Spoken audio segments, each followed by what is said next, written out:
Good day, everyone. After many years of doing this, I do like keeping things on time, so I won't delay the schedule too much and eat into Brian's time. So my talk today is looking at geotechnical evidence for the glacial Lake Fraser outburst flood. If you're wondering what this picture is, this is from the Johnstown flood of 1889. I thought it sort of oddly fit in the sense that this would have been the worst day to be a resident of the Fraser Valley ever. Oh, I'm using the wrong clicker. So this paper and presentation actually started as a completely different presentation, one where I was looking at depositional sequences associated with sea level rise from about 8,000 to 5,000 years ago. And in the course of doing a little bit of paper hunting for that, I ran across catastrophism.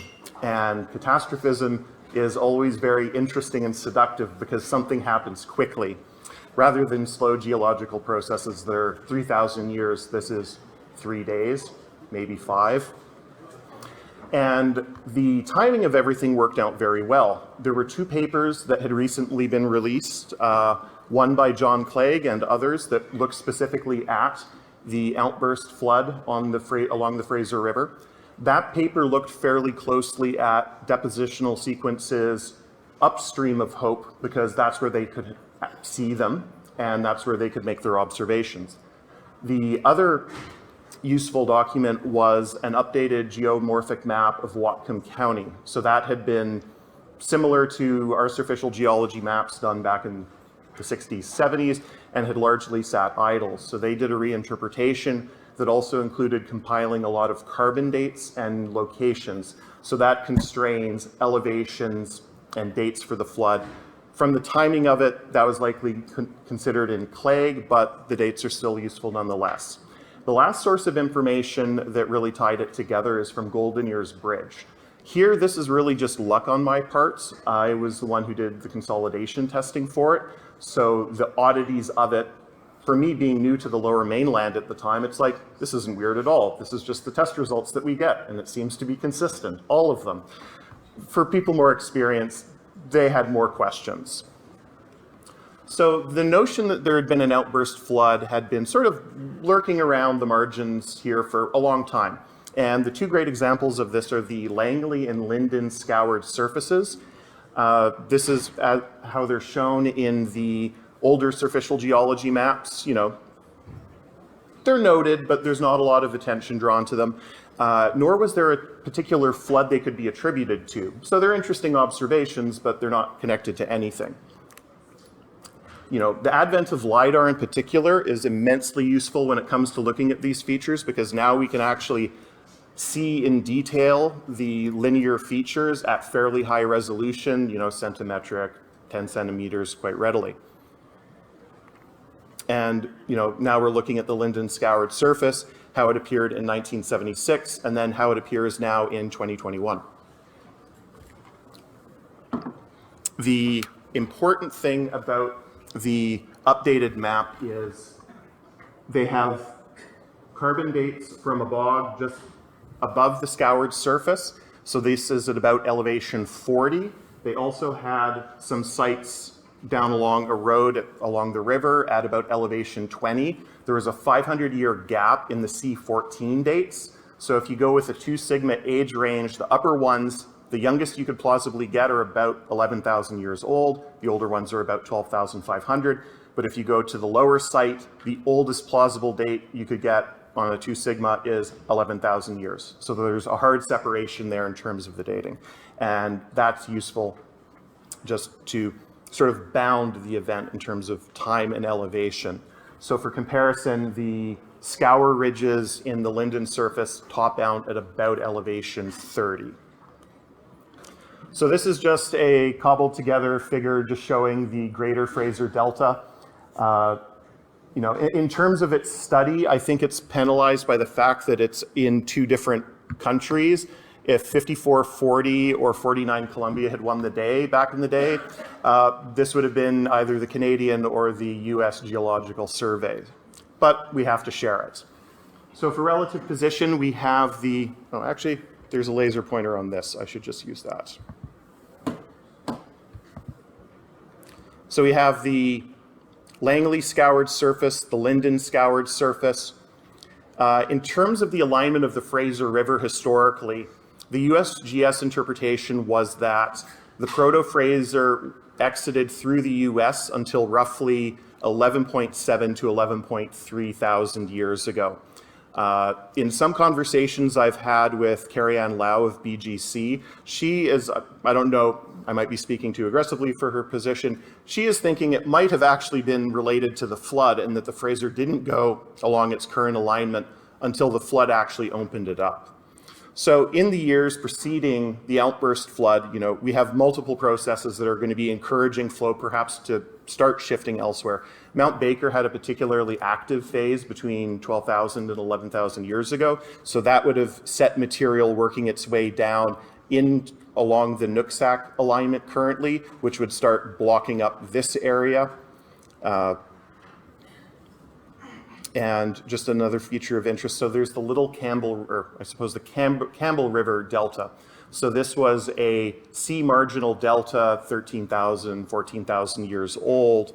But there's also a similar one up at Golden Ears. And there's a little knoll feature that will be fairly apparent in one of the next slides. One thing to keep in mind for this is that when the flood occurred, sea level was actually a lot lower than it is today. And I did my schooling in Alberta, so when I came to BC, I hadn't done any of the geomorphology classes at UBC, so I had a fairly canned history of this is what the geology was locally. The sea was high, the sea dropped, you have raised beaches, but you don't think about the fact that sea level was lower and then it came up, hence why I was looking initially at evidence of sort of depositional sequences associated with the sea level rise. So when sea level was, probably 25 meters lower, give or take, you had much less material, but you also still had the ocean out where Golden Ears is roughly today. That's the Fraser Delta as interpreted by Clague in a 1983 paper published by the CGS. And, I don't think this interpretation has changed much because I've seen these figures recycled paper after paper, book after book. And then 10,000 years ago, the delta front is moved out to roughly where the start of the modern delta is now. So now we get to the figure where this is down just looking at it in plan. There's not real sophistication here. This is just looking at it geometrically and trying to get a sense of what features are interesting. So there was a big flood wave that was coming down the Fraser Canyon. We know roughly from the bog sites, at least if you're in Abbotsford, it could be as high as elevation 40, probably 35 to 40. When we look at the erosion features in the vicinity of Golden Ears, we don't see it being as high. The linear features defining the streamlines are most apparent where you're within the zone of the main channel, and they're generally between 13 and 16 meters elevation. That doesn't necessarily mean that the water was a lot higher at some point, but this is the surface that was left afterwards. And as you move up the sides of the valley, you get more subdued erosion features until they're absent at about roughly elevation 20. So my interpretation of the Golden Ears area is that probably high water was roughly elevation 20. So we have two drainages to the south. One is the Nickel Mickle and the other is the Serpentine. And in the case of the Nickel Mickle, I don't think there was significant flow through that drainage. There may have been, but I don't think so. Partly because the existing meander wouldn't have existed when the flood occurred, because if you think of it, it's a period of rising or depressing seas, rising land. Gradients are improving. If the rivers are doing anything, it should be cutting down, not aggressively meandering, which makes more sense if you think of the following few thousand years as sea level comes up, maybe 20 meters. In the case of the Serpentine, I think it's likely that some water flowed into the drainage, mostly because the sill elevation here is about 15.5, which is slightly higher than the top of the scour ridges within the Langley scoured surface. So You know, some water made it, but probably not too much. One feature that I think is actually quite interesting, and this is basically the Pitt Meadows rise. It is a nice arrow shape, high point towards the direction of flow, and then gradually tapering off into the distance. You know, that looks like a flow feature, or at least it does to me. In terms of the old sea margin deltas, this is the sort of the remnant I was speaking to. So Clague did a YouTube talk where he went through some of the considerations of the outburst flood, and this was a feature he drew attention to. It tops down at elevation 32, and he dated it as being roughly 13,000 years. So in other words, there may have been a lot more material here. Was it 32 coming across? Was that a high point? You know, was there a previous channel cutting through it? There's an interesting little subdued feature here, and you don't see it too clearly on this LiDAR figure, but if you actually download the data and look at it, it looks like it's a drainage channel, but it's a drainage channel connected to nothing. It just goes into the river.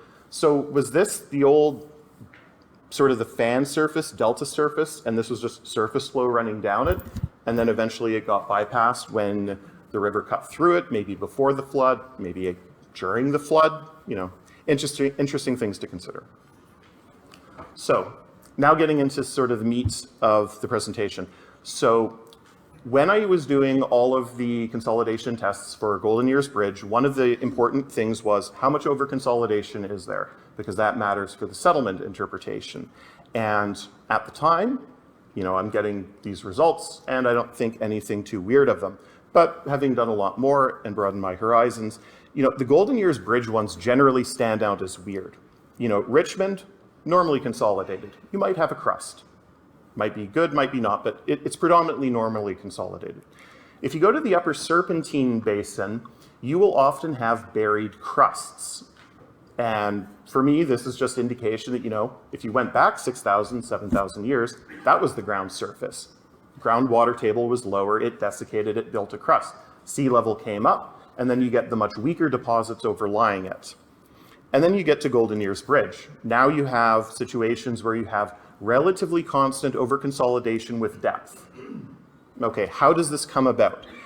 My interpretation is simple. There was a lot of ground there previously. It's just no longer there. How it can look in practice can be different. So we have this situation. This is a situation where you have erosion, but you do not have much subsequent deposition because the over-consolidation goes more or less to the surface. Maybe you have a bit of a crust.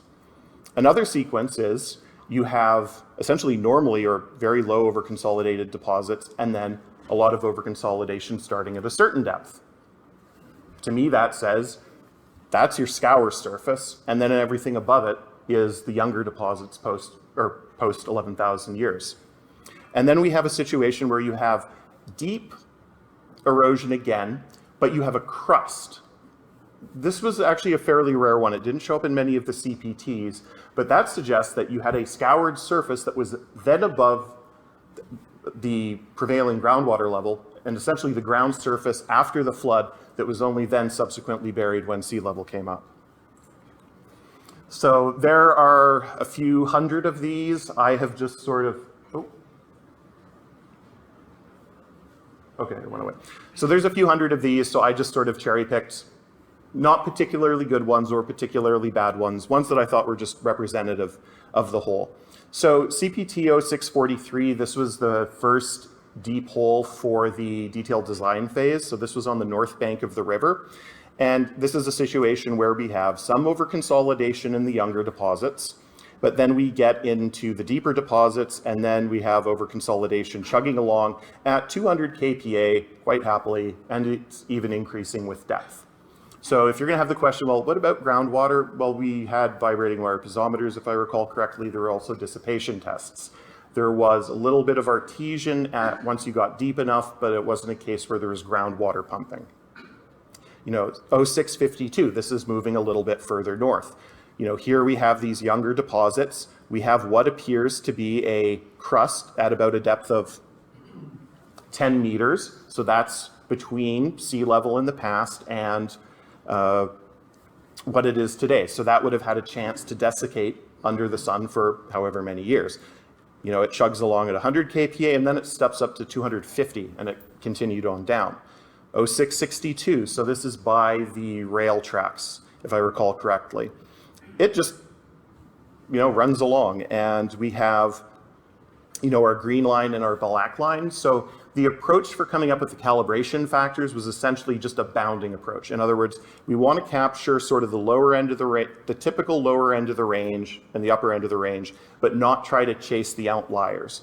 So in the case of these values, if you're thinking, it basically came down to, these are younger organic deposits. The strain was quite high when we got to in situ effective stress. So, you know, we kind of discounted them, and in the sense of fitting the calibration parameters.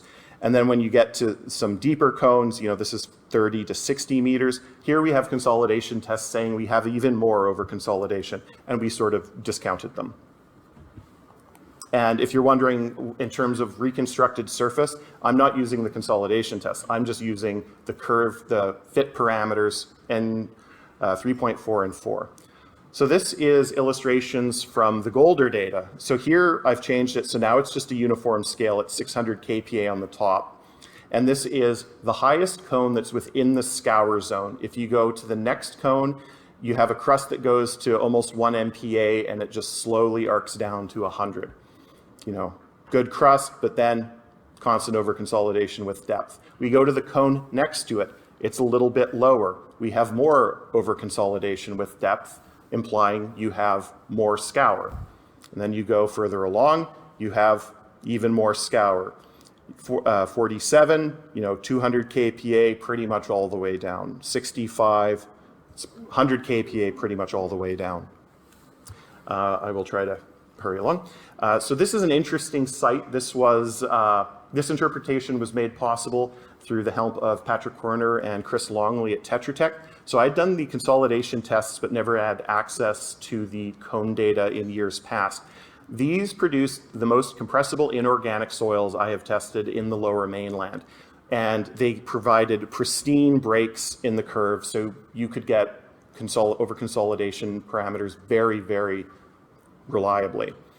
And the site is interesting because it's a peat bog, and then they put 8 meters of fill on it. And the consolidation tests still all come back saying it's over-consolidated. To me, that's pretty remarkable. This is 6 kilometers downstream of Golden Ears on the outside bend of the topography, and it's saying you still had enough erosion that you could come back in the future, put 8 meters of fill, and you still have not exceeded the pre-consolidation pressure of this deposit.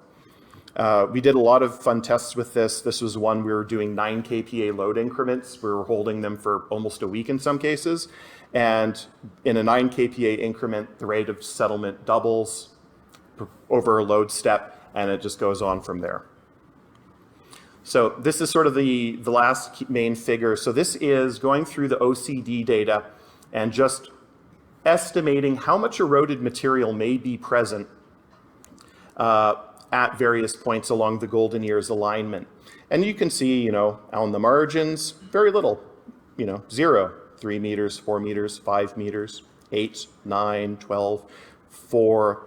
The 4, I'm almost thinking maybe there was some sort of proto-channel here before the flood, or maybe there was, well, something happened here. There was less material to erode. But when you go to the north bank, you know, 11 meters, 12 meters, 11, 8 to 11, 15 meters, 17 meters. So the maximum erosion is basically online with the main channel. And then as you go north through the gap between Pitt Meadows and Maple Ridge, it's descending. 11, 6, 7, 5, 4, 3, 2. And if you go around the bend, it's somewhere between 1, 2, 2.5. It sort of evens out at that point. This is a little crude cross-section I sketched at the bridge, because I think this also invites interesting questions in terms of how we interpret the deposits that are there. You know, I think it could generally be agreed the high over-consolidated clay silt in this model has to be there before the flood because material was eroded above it. That's why it has the over-consolidation. The sand and gravel, though, is an open question. Is this a flood deposit? In other words, was it everything scoured out and this material put down by the flood? is this material actually part of the earlier sea margin delta that was built out, and we see the remnant with the knoll in the scoured terrain? You know, I don't have a question for it, or an answer for that. This is interesting things to think about. You know, the compact dense sand, probably younger. The loose yeah, definitely post-flood, same with the organic silt. But the sand and gravel, maybe even that sand and silt, like, there's some interesting things to ponder here in the coming years. But also consideration of the fact that this material then got washed further downstream, and that's something to bear in mind. You know, this material became the platform for Pitt Meadows, Pitt Meadows further to the west, and most of the finds, if any was present, are probably now somewhere in Richmond or beyond. Okay, that was a fairly quick run through. If you want more specific dates or elevations, I would say go to the paper. Are there any questions at this time?